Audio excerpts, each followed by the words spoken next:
to begin. Gentlemen, please remove your hats. And everyone, please silence all electronic equipment, cell phones, pagers, everything, please. No disruptive behavior or others will be tolerated, and while they're subject to protection and possible prosecution. La Junta del Concilio de la Ciudad de Socorro está para comenzar. Caballeros, por favor, de quitarse las cachuchas, sombreros y todos, por favor, poner en silencio todo el equipo electrónico. No se va a tolerar ningún tipo de comportamiento perjudicial o revoltoso. Si no sigan esas reglas, se les sacará y pueden ser infraccionados.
Six to one, being in order. You'll please rise for the pledge of allegiance.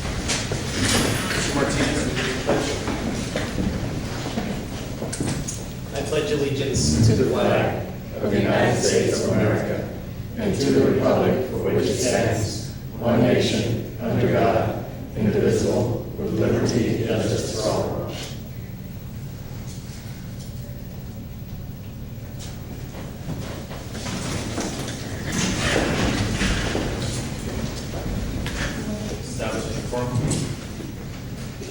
Mary Garcia is absent. Rene Rodriguez. Here. Maria Reyes. Here. Joseph Bowman. Here. And Gloria Rodriguez. Here. Mayor, we have a quorum. Public comment. Juan Castañeda.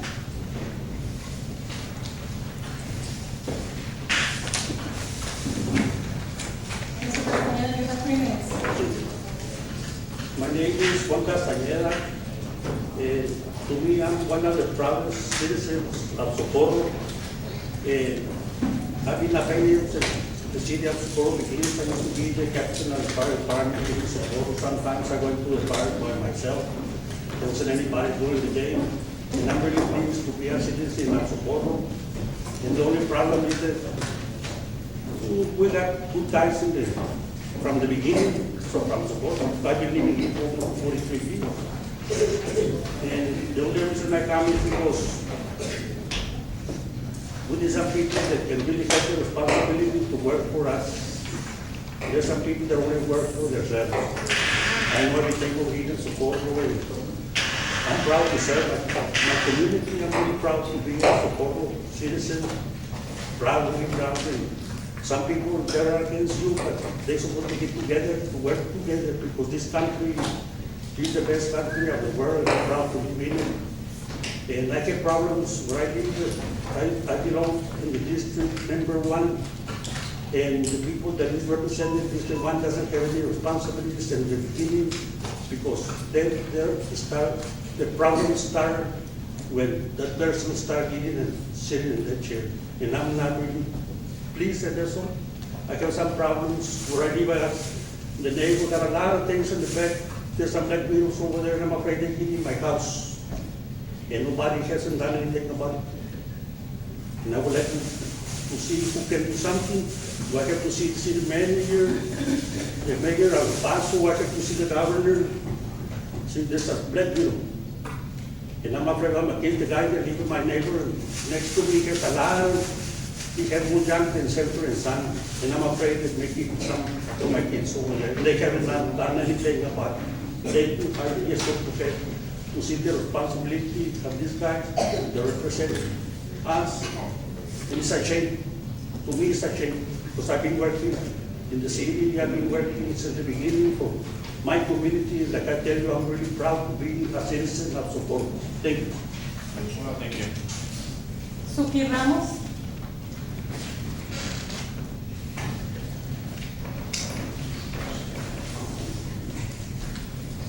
Mrs. Ramos, you have 3 minutes. Thank you.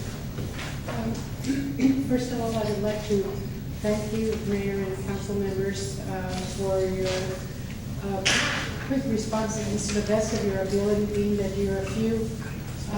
Still, you went out there and tried doing your best in trying to get assistance for our community. I can see that our problems are by far too large and a lot of need in order to bring our city to be paved, sidewalks and whatnot, and drainage, yes, drainage. Like our representative Colin said, yes, drainage is one of the very much more important, in order to drain the water from the streets and everywhere before we go anywhere else.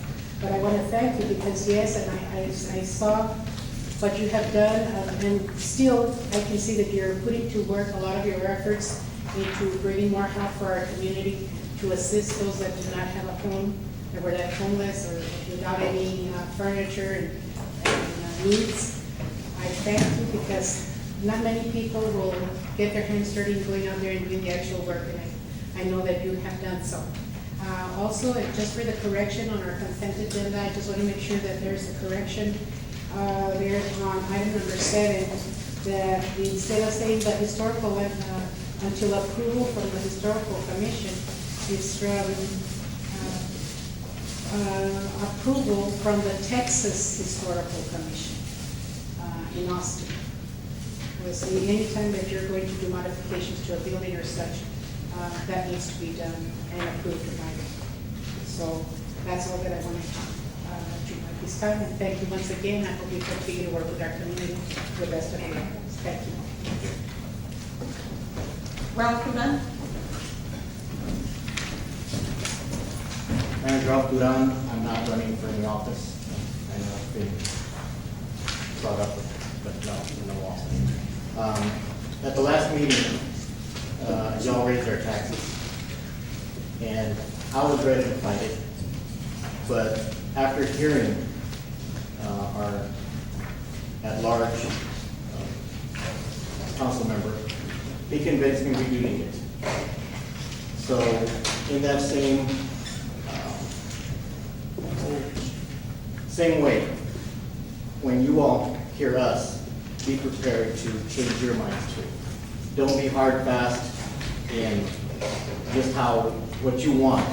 Listen to what we have to say and be ready to change your mind, as I was. I was ready to fight, but then you all dragged me up here anyway. And I just, we do need a tax increase because we are broke. We're broke because of the wasting practices, spending practices of the previous city council. What we needed last week was drainage. What we got was $5 million costs. You've gotten the tax increase that you asked for. Now show us that you deserve it. There's a lot of more fat that needs to be cut in this city. We have a community center filled with video games that are expensive to maintain. And to me, a rack full of books would serve the city better and serve our children better if they would read rather than play video games. That needs to go. That's going to be a savings of a lot of money. And how about putting a library in? We need, a lot of our kids that are graduating can't read. They can't read, and it's holding us back. We had a lot of people say, oh, well, so many people from Socorro are not properly educated because of the cheating scandal that we've had in that school district. Well, if they would learn to read from the very beginning, there wouldn't have to be a cheating scandal because they would pass their classes, they would succeed in whatever they tried to do. So, when you're figuring out how to save money, look at what is costing our city the most amount of money, and what are we getting for it? That center should be just redone. Get rid of all the gadgets and all the gimmicks. Same with the $5 million park that we're stuck with. Cut it back if you can. Because we're tired of the lies. They told us that we would be no tax increase for 10 years. But what a lie. Also, they told us Mr. about. Durán, your time is up. Thank you very much. Thank you, sir. Laura Rizzo.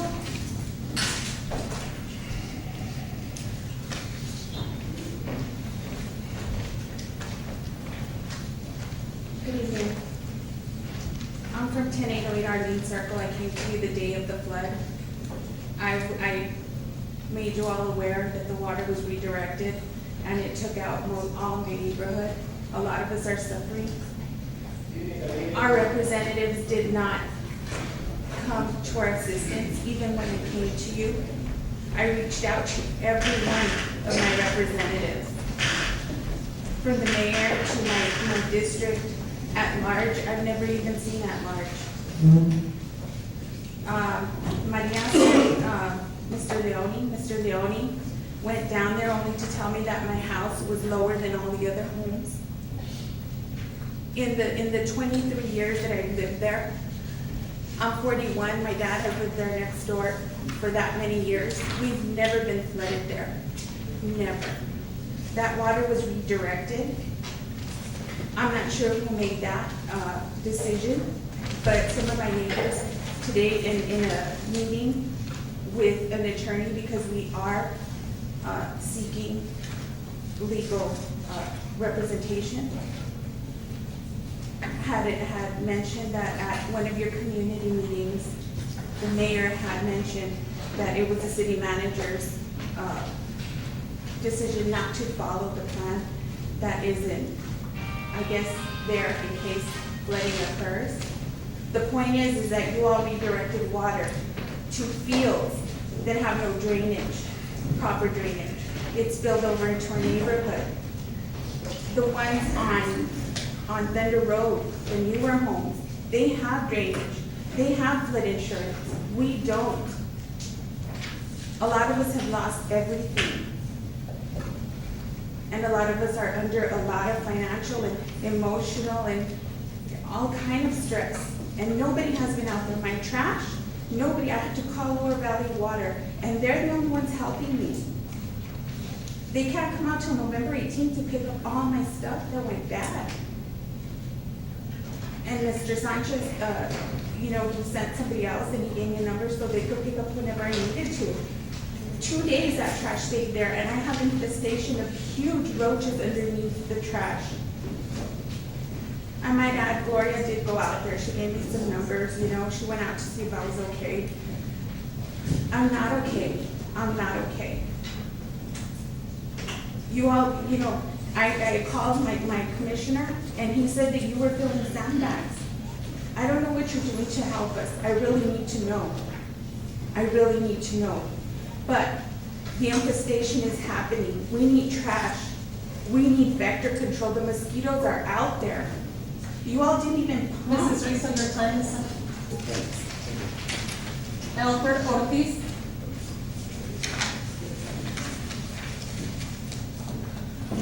Mayor, and also Mrs. Garcia. Mayor Garcia walked in at 6:10. Mr. Mayor, my name is Albert Ortiz. I'm retired from the El Paso Fire Department. I'm a neighbor of Laura Rizzo, and I'm sort of still very still. But mostly not so much what happened with the water, but what the lack of concern from the emergency crews. At the El Paso Fire Department, I worked there a lot. I retired. I used to send this pumpers, everybody to help have people go knocking door to door. Hey, are you all okay? Are you okay? All of a sudden you hear pumper 24 to dispatch. We have a electrocution. People would get electrocuted. In this type of emergency, I didn't see nobody that day. No emergency crews. I don't know. Maybe the crew's not trained. Maybe El Paso Fire Department needs to come in and train you all. Now, if you don't have the resources, you can ask El Paso Fire Department. They can come in and assist. I don't know any of that. Whoever's in charge needs to find all of that out. Also, there were no representatives the next day. I didn't see anybody, and I don't mean just councilman, I mean, anybody going out there and saying, are you guys okay? Did you suffer, what kind of damage did you suffer? No, nobody. With El Paso, I'm sorry to say, representatives would go up the next day because our crews would still be out there, and you'd hear them call out, bumper 12, the dispatch, we have a representative on the scene, you'd have to document, of course, everything's legal, all our cards, everything, so we would but hey, you think, oh, that's nice, I'm glad we got somebody. Here now, when it was my turn, and now the tables are turned, when I helped so many people for all these floods up here on Turner Road and Rio Vista, I used to dispatch life ambulance and everybody else out here. Now, there was nobody to help me. I felt bad, I thought, oh my God, this is sad, this is really sad. So again, what I'm saying, and I won't, here's another thing. I won't mention the name, but there was a representative that went out there Sunday and was talking to some of my neighbors. So I went over to listen what she was talking about. It was just about politics, about what they had done, the council people had done, blah, blah, blah. And then suddenly she says, please, remember, don't vote for Maria Reyes, vote for VP, okay? Hey, we don't want to hear that at that moment. Come on, this is campaigning. We don't want to hear that. Do you think that was kosher or, that was right? I'm sorry. You don't want to hear stuff like that when the whole house is flooding, you lost all your belongings. So again, I'm sorry, I'm really very upset at the lack of attention that you all put. Now, you all said, well, Socorro Fire Department was up here. Like I said, there's a lot of resources. I know how it works, how the system works for emergencies. I was a member of Piedmont. I got my documentation and everything. You all should have sent a fire department down to our area. We tried calling 911 and they said, well, yes, you got this guy told. And then they're going to go, no. Nobody ever showed up. I'm sorry. Nobody ever showed up, at least to knock on the doors, the way we do at El Paso Fire Department, to make sure people are okay. Nothing at all. And so I'm sorry, I'm very upset. Mr. but lack of Ortiz, your attention. time is up. Yes, ma'am. Again, thank you all. R. Salas.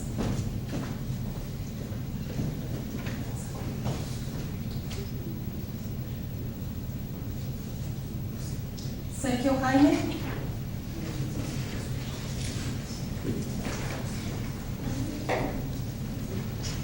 Mr. Jaime. Buenas tardes, mi nombre es Sergio Jaime y yo quiero pedirles a ustedes, ¿verdad?, que por favor pongan más atención en las áreas que fueron muy dañadas, ¿verdad? En mi área en Country Green, ¿verdad?, donde yo vivo, había agua hasta 2 pies para arriba. Allí no hubo una sola pipa que se parara a desaguar algo, ni las calles, ni la Lidia, ni la Milo, ni la Soya, ni una sola pipa. Pongan mucha atención en eso. Ustedes que ya los están quemando como que no tienen experiencia y todo eso. Hagan algo para que sepan que sí tienen experiencia y quieren hacer algo. Es demasiado temprano, pero nunca es tarde para hacer las cosas. Háganlos pronto, lo que puedan hacer, háganlo pronto. Hagan con el dinero que hagan lo mejor que puedan hacer. Acábenselo. ¿Qué le hace que quede en las arcas sin dinero? Nos va mejor si se desaparece la ciudad de Socorro, a ver quién la agarra. Alguien tiene que venir y nos va a ir mejor, porque no van a hacer nada ustedes en 3, 4 años. Así es que mejor hagan lo mejor que puedan hacer, gasten el dinero que tengan, así como lo hacía la administración pasada, en sus parquecitos y sus cositas que ellos, ahí sus mañosadas, ¿no?, que tenían. O sea, al cabo pues ya saben que se las quemaron para eso. Así es que ni ocupen gente. ¿Para qué queremos policía, jefe de policía? El dinero que están tirando ustedes a la basura. Eso no es posible, señores. No agarran nada, ni vocero, ni nada. ¿Para qué? Todo ese dinero nos sirve para arreglar calles, banquetas. Hagan algo, por favor, en ese aspecto. Pero háganlo ya. Y si hay cosas allí en la yarda, hay materiales y herramientas que no se mueven, pónganlas en subasta, inclusive hasta el dumper nuevo que tienen, cámbienlo por 2, 3 trocas más. Pero ¿para qué quieren una troca con 6 ruedas? Eso no es posible, señor. hagan lo mejor que puedan porque ya están ahí, para que no los critiquen tanto. Ahí, muchas gracias. Tommy Faulkner.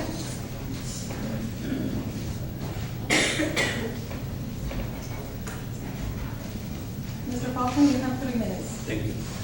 Council, Mayor and Council, I'm here to let you know that I'm pretty, well, a lot of people is pretty disappointed with y'all because y'all do not listen to the constituents of Socorro here. A lot of people came up and spoke to you of their loss last week due to the floodwaters.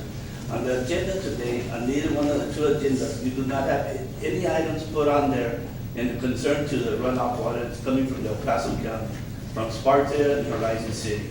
Why don't y'all make an appointment, put it on the agenda, talk to the representatives of El Paso County to get an issue and resolve this runoff water in case it happens again. It's gonna happen again. It already happened in 2006, 2008. This is another year, it's already happened. This one was worse than both of them. Y'all need to get that issue situated with the other entities, also with the El Paso County and everybody else that has the issues that the water's coming from. That's what y'all need to. And also on this grant money that y'all doing for the police department, why don't y'all take it back with the sheriff's department, if y'all can, to get grant money with the sheriff's department where it does not cost the city taxpayers any more money than y'all's already spending. Okay, thank you. R. Avalos.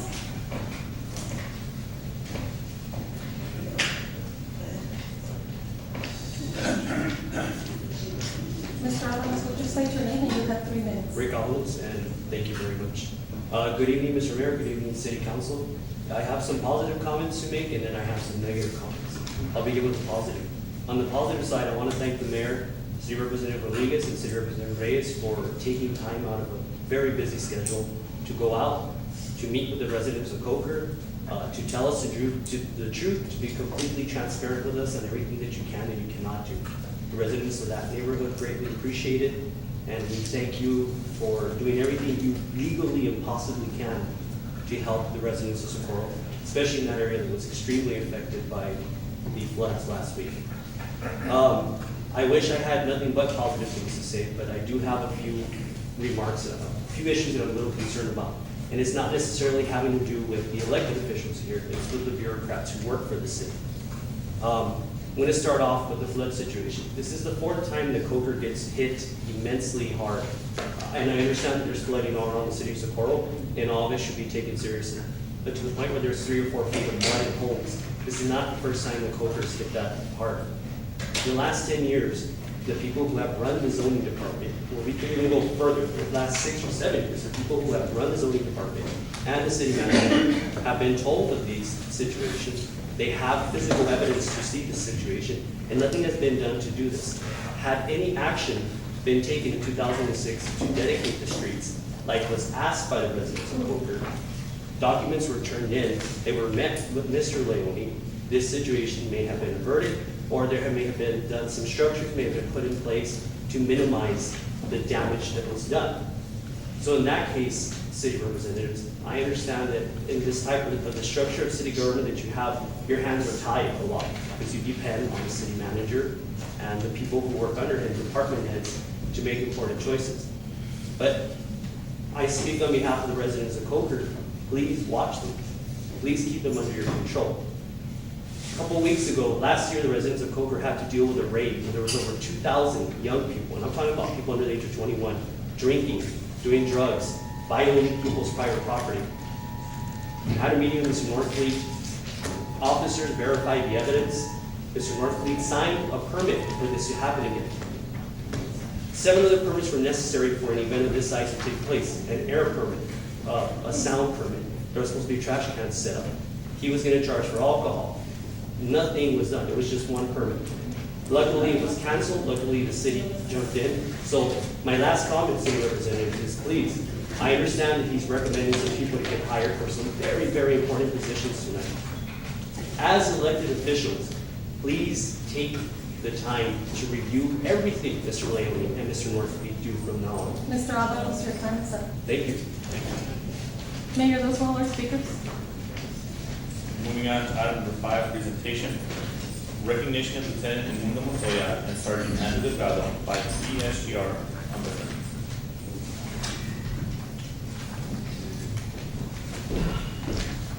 Thank you, Mr. Mayor, Council. Appreciate the time. I'm David Thaxton, and I'm on the West Texas Committee for the Employer Support of the Guard and Reserve.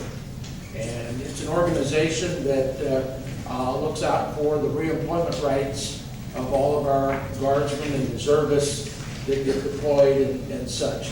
And we know that that's a strain on businesses and such, and so we try to make sure people understand that. And we appreciate those businesses that observe the law and make the reemployment a smooth process.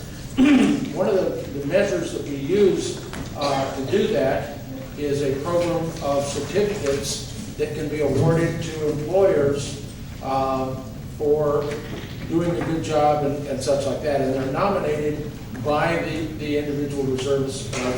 We have 2 awards to present tonight, and I see one of them is now a lieutenant, and the plaque says a sergeant.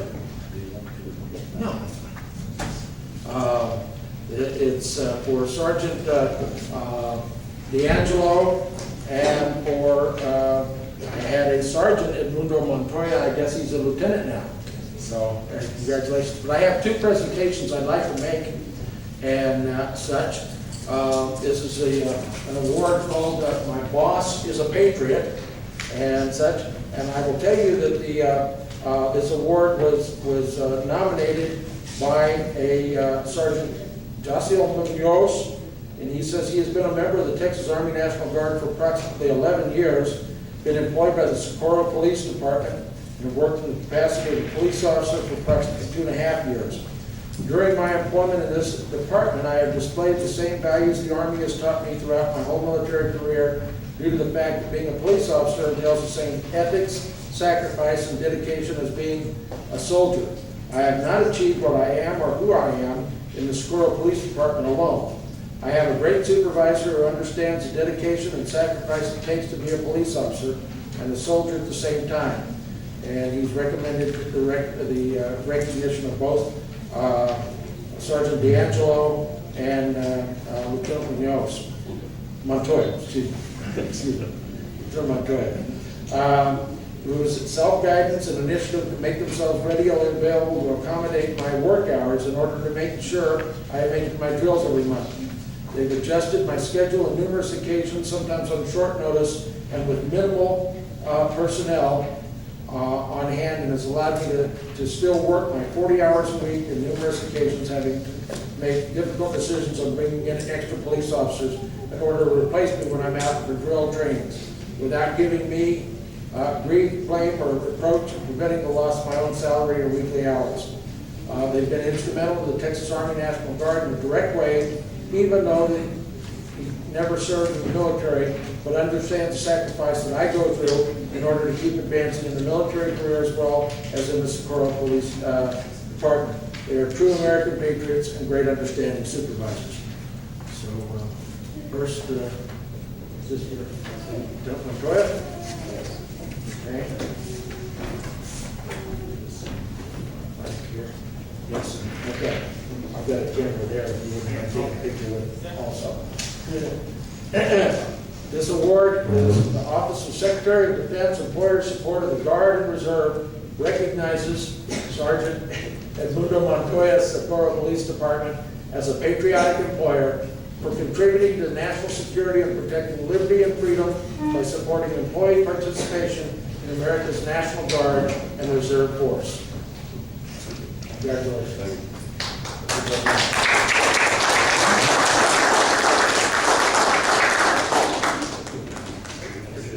And is Sergeant He's what? Workman's comp. Okay. So I'll leave this one here. We'll be presenting it. Thank you very much. It really helps us achieve our mission. Thank you very much. Thank you. We'd like to have city council and people to take a picture together with you.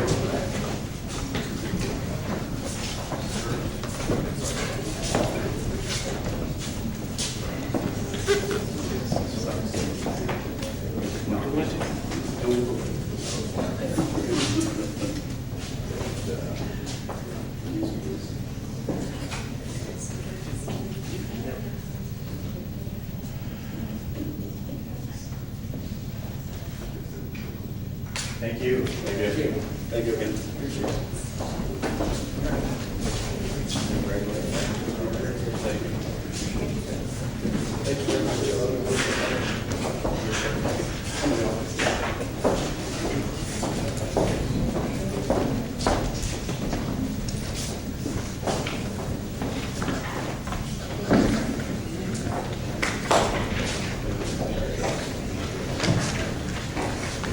Moving on to the consent agenda.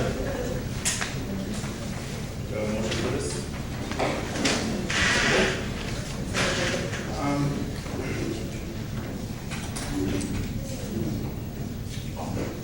Make a motion to approve the consent agenda, with the exception of number 7, so that it could read from the Texas Historical Commission.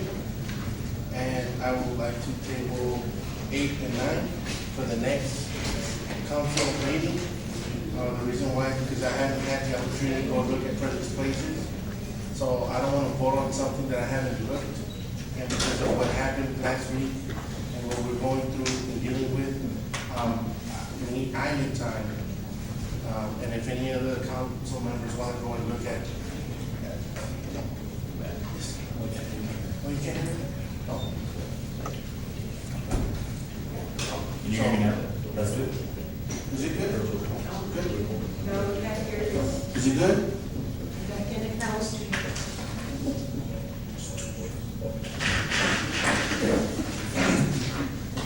I would like to approve on consent agenda 6 and 7. On 7, it should read from Texas Historical Commission, and table 8 and 9.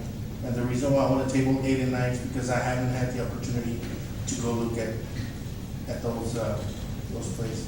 Mr. Martinez? Yes, sir. If I understand correctly, my suggestion would be, rather than a motion to approve, before you get there, move to remove from the consent agenda items 8 and 9. To the regular agenda?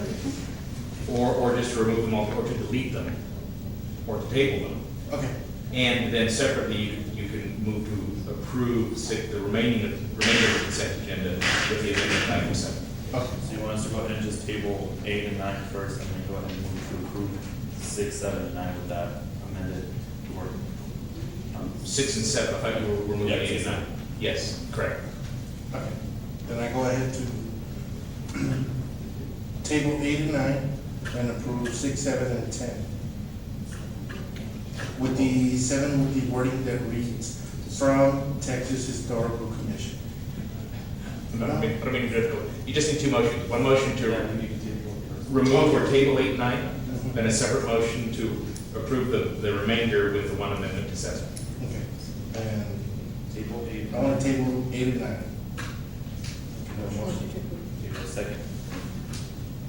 Mary Garcia, Yes. Rene Rodríguez. Yes. María Reyes. Yes. Joseph Pauling, and Gloria Rodríguez. Yes. Now you need motion for 6 and 7 would be modification that says until approved from the Texas Historical Commission. Yes. So I make a motion to approve 6, 7, and 10 with stipulation on number 7 that will read Texas Historical Commission. Motion and second. Mary Garcia, Yes. Rene Rodríguez. Yes. María Reyes. Joseph Pauling, Mayor, just a comment. The revision and the recommendation is from the Historical Landmark Commission, the local commission, not from the state. If you want me to present it to the state, that's different. No, I think the recommendation does come from the Historical Commission, but what Ms. Ramos mentioned is that it says until, on the very bottom, it says, modifications to the building until approved from the Historical Commission, it should read the Texas Historical Commission, since we need their approval. Okay. So it's correct in the beginning, and then at the end, we're going to change it to the Texas Historical Commission. Great. and Gloria Rodríguez. Yes. Motion approved. Okay. Moving on to item number 11, discussion action hiring interim police chief. Make a motion to delete. I second that motion. Motion made by María Reyes, All right, we have a motion and a second, any discussion on this?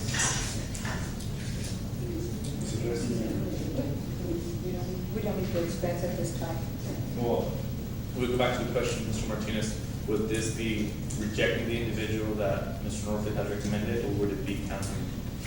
Because remember, we contracted out, we had a hiring company to bring it in. So I think by deleting the item, would just be not voting on the individual, correct? If you delete the item, it's, yes, it's just a non-event. You're not saying you won't or never will hire that person or any other person. You just delete the item today.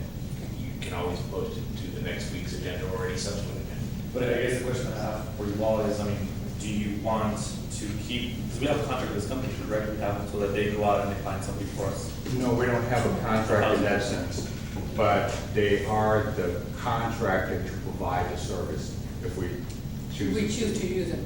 Correct. Okay. But if we delete it now, then you still can, If we deny it, we can't bring it back, we delete it. but it would just be for this individual. You can still bring somebody else, correct, Mr. Mark? It would just be for this individual, not necessarily somebody else. I wasn't here when the previous action was taken, and my understanding is that what was approved to be engaged was a search firm. And so that means if that happened, yes, the answer to your question is yes. You're deleting it today. Mr. Norfleet, if he's been previously authorized, can work with that search firm and try to find somebody else in the future. And you can choose to take action on it at that time or not. So you have to create a different agenda item to say, don't search for another individual, right? Because it will just be preventing them from hiring this specific individual, but doesn't stop us from going out and searching for somebody else still. If he's already been authorized to, yes. That's what we voted on a couple weeks ago, that they did authorize Mr. Norfleet to go ahead and get with the firm and find somebody. That's why this item was brought back to us. And if that's the case, that would stand, and this wouldn't prevent him from doing that. All it is, really all you're deciding if you delete this is that you're not gonna hire one today. Right, I mean, if you want to hire somebody today, you would just delete this item or again, take like we have. We'll But then you delete bring this up another item in the On the next next meeting. agenda to stop the searching itself. If that's council's wishes, I think you would, given my understanding of the previous agenda, you would need something, further action to rescind that. Okay. My motion is to delete the item. All right, any further discussions? Mrs. President? Mrs. Hassett? Mr. Reese? Yeah, all I said is that, I think we need to postpone the hiring of a chief, until, the outcome of, the ex-chief that we have right now. So, I just don't wanna be in a situation where we have a chief and then they said that the ex-chief can come back to work and it's gonna put us in a bind. So I wanna wait and see what happens before we decide to either go with a new chief. All right, anybody else? Yeah. All right, so we have a motion and a second. Mary Garcia. No. Rene Rodríguez. Yes. María Reyes. Yes. Joseph Pauling. Yes. And Gloria Rodríguez. No. Motion approved. Item number 12, discussion and action on the city manager's recommendation to hire a human resource director, Mr. Norfleet. Yes, currently, we had a committee to search for a director of personnel and human resources, and we have a selection of Adrian Rodati, and she is present today. She's the highest scorer out of the individuals that we interviewed, and we feel that she's the most qualified and suited to fill the position for the city of Socorro. And she is here, and she can give you a little bit about her background, a brief one, before you all take action. And this would be your recommendation to the city? Yes, it will. Yes. Good evening, Council. My name is Adriana Rolate. I've been a resident of Socorro for 29 years now. I graduated from Socorro High School. I went back to school in 2006 to get my bachelor's. I received my master's in 2012, and I currently have 9 years' experience working with laws, regulations, ETA guidelines. I first worked at the Texas Workforce Commission as an adjudicator, where we make decisions whether people qualify for unemployment or not. I am currently, right now, working at D.M. Dickinson as an HR generalist, and I deal with litigations up to sexual harassment issues, disciplinaries, you name it, I have experience. So I would like the opportunity to bring this knowledge, expertise to the team. Thank you. Thank you. Okay, do you have a motion on this? Do you have a second? I second. motion and a second. Any discussion, Mrs. Rodriguez? No. Anybody else on this? Yes, Mr. Rodriguez? yes,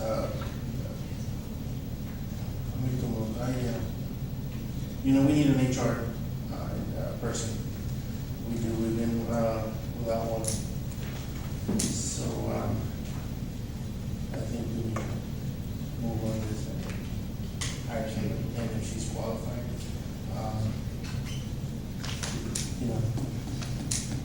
We had 6 individuals that assisted Northfleet in trying to find a good candidate, and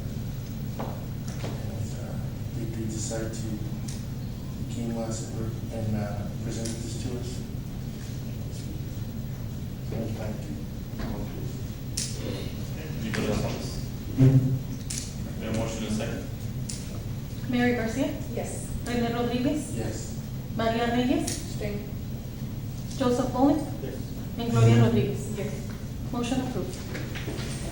Moving on to item number 13, discussion and action on approving the issuance of fiscal year 2012 financial statements by Sweeper and Prieto LLP accounting firm.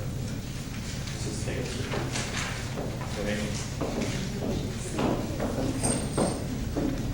Hi, good evening, Mayor and Council. Yes, Super Prieto is here represented by Brad Gold, and we're ready to issue the financial statements for fiscal year 2012, and I believe he has distributed the packets to you. I just wanted to go over a few major topics. First of all, just our opinion page this year was an unqualified opinion. Last year it was qualified. There was some problems with plaintiff warrants, the accounting for that. This year is much improved. So we did issue a clean opinion this year, which is good. You can find that on page 1, where it says independent audit report.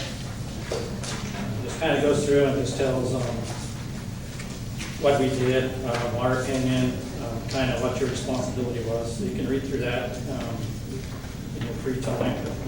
Generally, it's an unqualified opinion, so that's it. It's a clean opinion. A couple things I just wanted to mention. If you look at page 8, just some high-level numbers. This is essentially your balance sheet. For governments, it's called the statement of net assets. But I think if you just look at the 3 major categories, the first being total assets, which is a little over 29 million. That's kind of everything that the city owns. And then the liabilities against that are about 18,700,000. So the difference between those two numbers is really your net worth, your net assets, which are about 2,800,000. I think looking at that, you're pretty strong still. You've got, in excess of your assets and liabilities over $10 million. And what happened during this year, if you look at page 9, the change in net assets, you actually lost about $854,000 for fiscal year 2012. This is on a full accrual basis. On a cash basis, was about a break even. The full accrual, it was about $854,000 loss.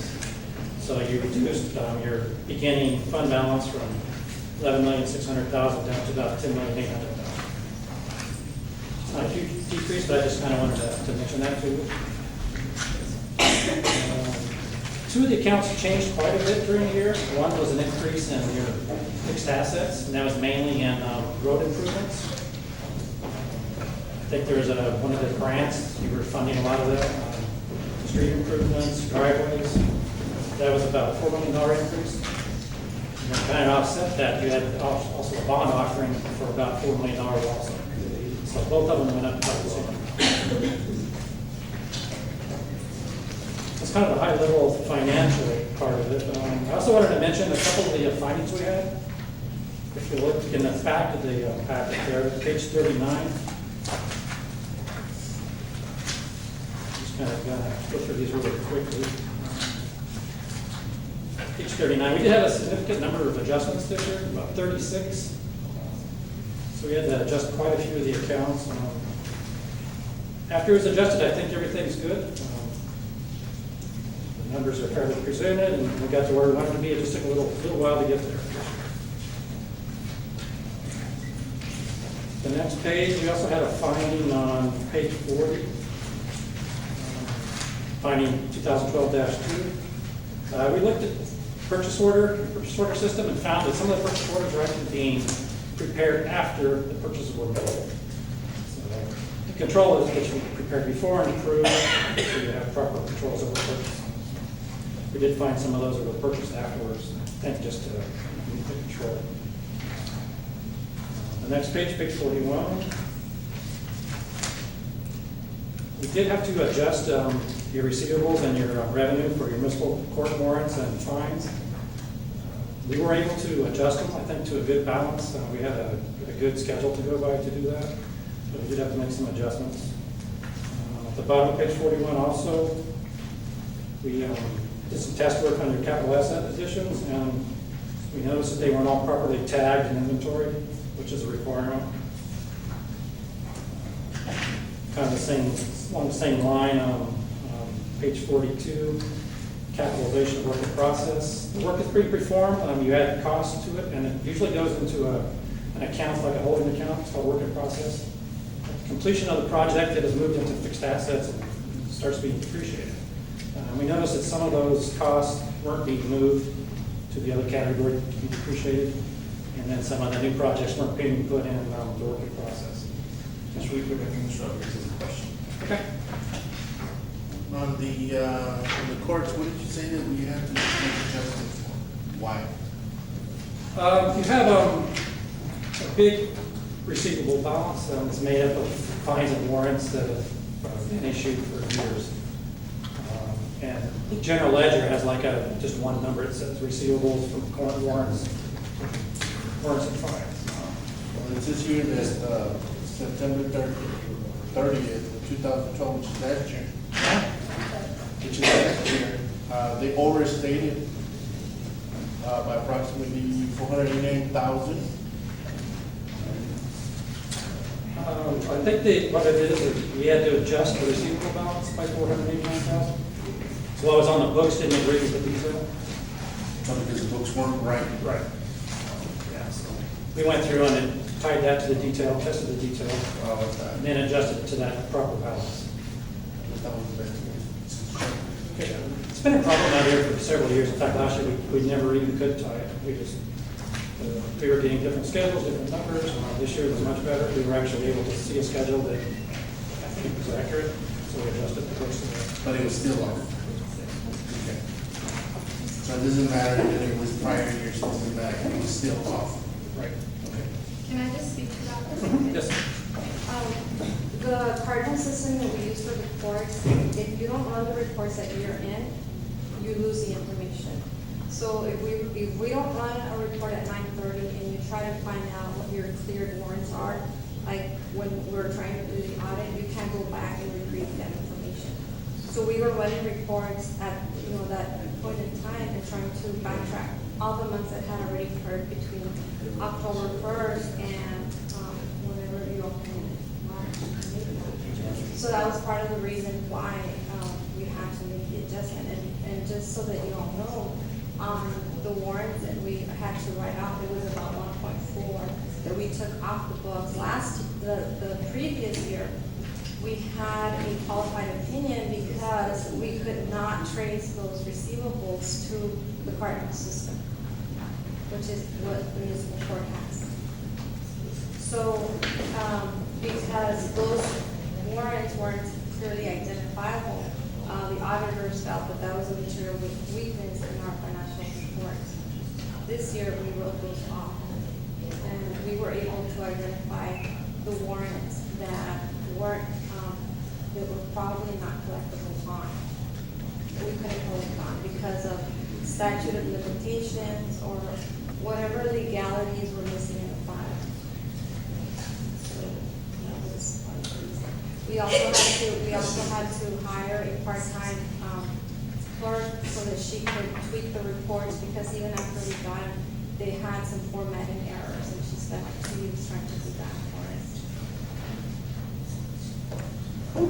It's actually a good time to talk about that, because September 30th is coming up really quickly, so it would be in the best interest to print that report Right. at the 30th. So,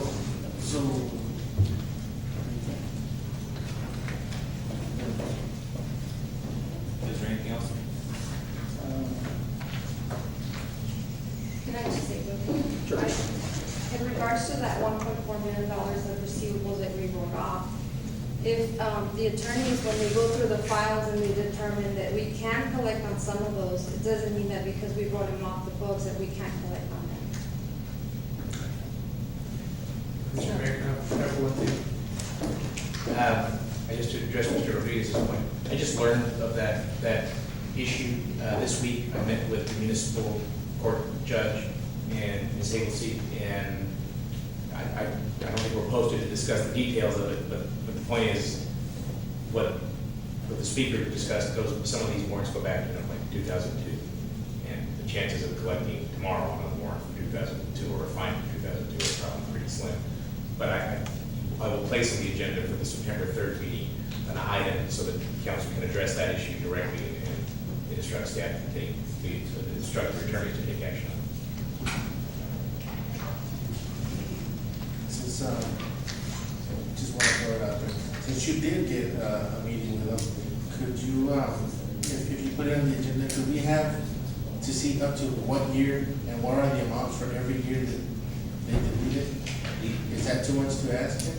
The answer is I don't know, but I will certainly try.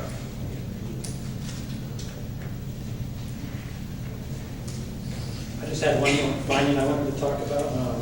Had to do with, we looked at your federal awards this year as under a single audit requirement. And we just had a couple of findings on that, mainly dealing with inventorying of fixed assets. It's a requirement under the federal single audit laws. So I just wanted to mention that, both inventorying that, and then also you're supposed to keep those assets segregated from your other city assets. So we noted that on pages